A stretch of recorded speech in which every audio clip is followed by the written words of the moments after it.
Hi there, welcome to another in our series of short conversations around contemplative spiritual practices. My name's Scott Brennan and I'm here with Ray Simpson. Hi Ray, it's great to be with you.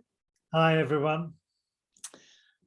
Today we are considering the spiritual practice of silence, and I think it's a particularly interesting subject. Ray and I were saying earlier that we tend to live in a very noisy world, and finding silence is quite hard to do. But perhaps, Ray, it might be quite good to do some definitions first, because when people think of silence, sometimes they think absence of noise, but that's not always the same thing. What would your opinion be about that? Well, there are two Latin words for silence. One is taciturnitas, which means absence of speech and noise making. But the other one is silentium, which means being totally authentic, being yourself, so that you're not putting on airs, you're not trying to be what you're not. As Mother Teresa pointed out, the whole of nature is silent in that sense. And souls of prayer are souls of deep silence.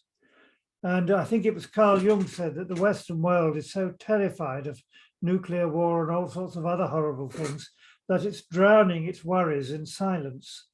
And so in a way, what we're doing is becoming the most sensible people in the world. And this is through the practice of silence. Through the practice of silence. It reminds me of, there's a verse in the book of James that basically says you've got 2 ears and 1 mouth, use them in that order. Yes, exactly.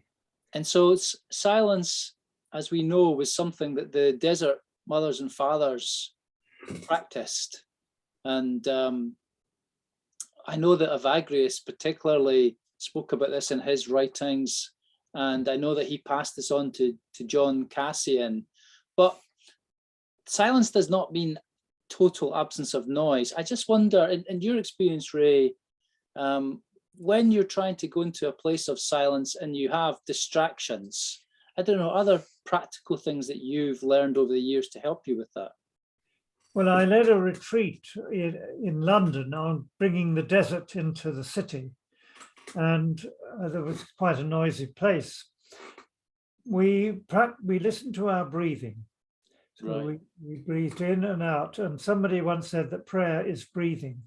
Yes. Breathing helps us to focus on the physical, basic thing about being alive. And then gradually we can focus on the spiritual, what is in our spirit and not just our bodies. Yes, yes. And by that, do you mean that sometimes we get distracted by other voices? Yes, we get distracted by other voices. 1,000 voices shout at us through the day. And but only God gave us, as you say, 2 ears and 1 mouth. So why don't we listen twice as much as we speak? and the thing that I've been doing a course called The Beginner's Guide to Contemplative Spiritual Practices, and one of the things that we've been discussing is something we're calling attentive listening.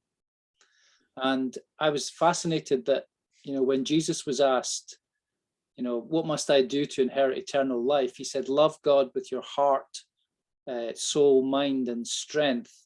And so for me, the practice of silence is also about being able to listen to your whole being, not just your thought life. Yes. And of course, listening to others can be part of this discipline. Yes. If we listen not to the surface stuff, but to what's in the soul, we begin to see another person as they really are.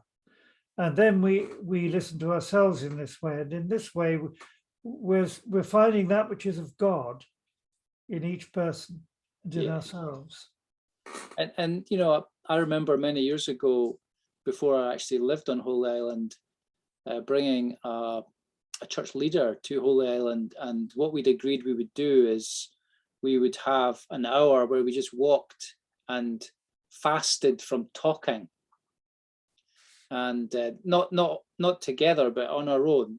And I remember this man admitting to me that he was terrified, that he was quite scared of being silent because of the kind of, I suppose, the things that might come to the surface. Is that part of the spiritual practice of silence? Is that actually God gives us discernment about things that are within? Yes. The Desert Fathers called it the inner demons, and you had to fight the demons. But you didn't pretend they weren't there. You faced them. So Wow. in order to use silence, we have to listen. In order to get to God, we have to look at our demons first. Yeah, of course, they talked about 7 vices, didn't they? And Yes. various things that distracted us. I mean, it said that Abba Agatha carried a pebble in his mouth for 3 years. I mean, the Desert Fathers were eccentrics, and we can't copy them exactly. But the point he made was that he wanted to stop talking for 3 years. Well, if we could do that for 3 hours, it would be quite an achievement. Yeah, or 3 minutes for some people. So I suppose, the spiritual practice of silence really is about growing in discernment. Is that correct? Yes. Yeah. And then what do you think are some, like, say you're new to this, or you're frightened by this idea. I'm just wondering, what are some accessible tools or practices do you think that we might be able to do? I'm thinking particularly of, do we start where we are? Do we try some breathing prayers? I don't know, what sort of things would you recommend? I think trying the breathing prayer is useful, in, out, so that we settle down, we quieten ourselves. Okay. Eckhart Tolle talks about the power of now and focusing on something like a blade of glass if we're outside, and becoming attentive to the emotions that something in creation evokes in us, which might be joy.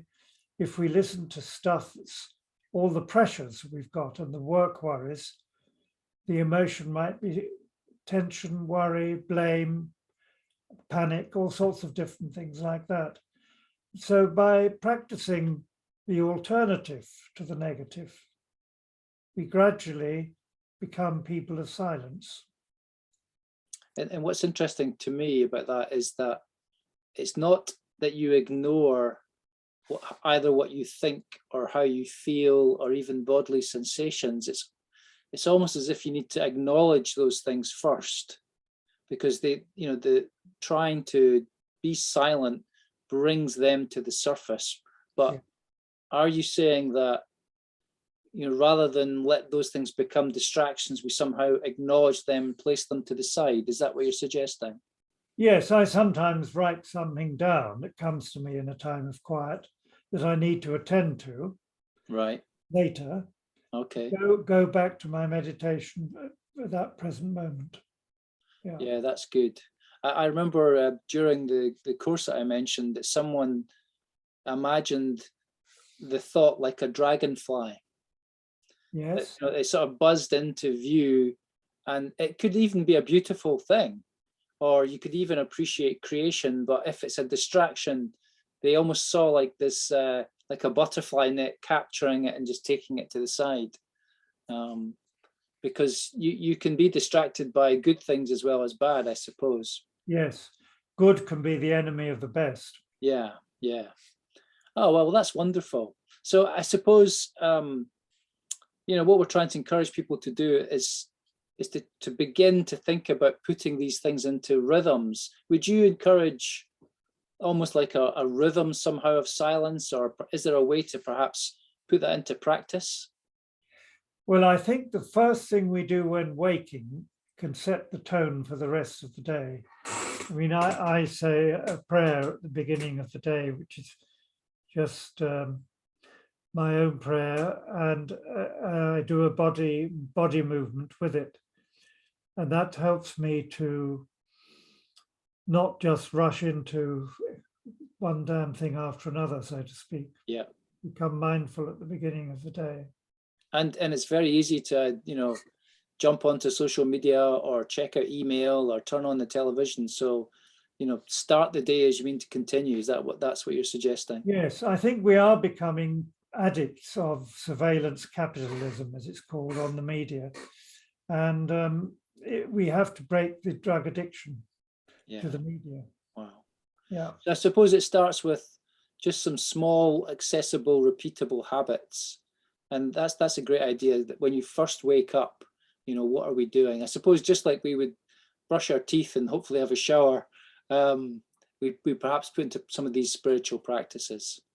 So when I wake, I say, I rise today in the name of the great birther of the vast cosmos, the rolling hills, and of me now. And I then rise today in the three of love, the Father in me eternally, Jesus in me eternally, Spirit in me eternally. I rise today in the overcoming of the warrior. And those are kind of mind-body exercises that set the tone for the day. Wow, I love that. I love that. Well, Ray, I think that's a great place to finish. So thank you so much for taking part in this video series, and we'll see you next time. Thanks, Scott. Bye, everyone.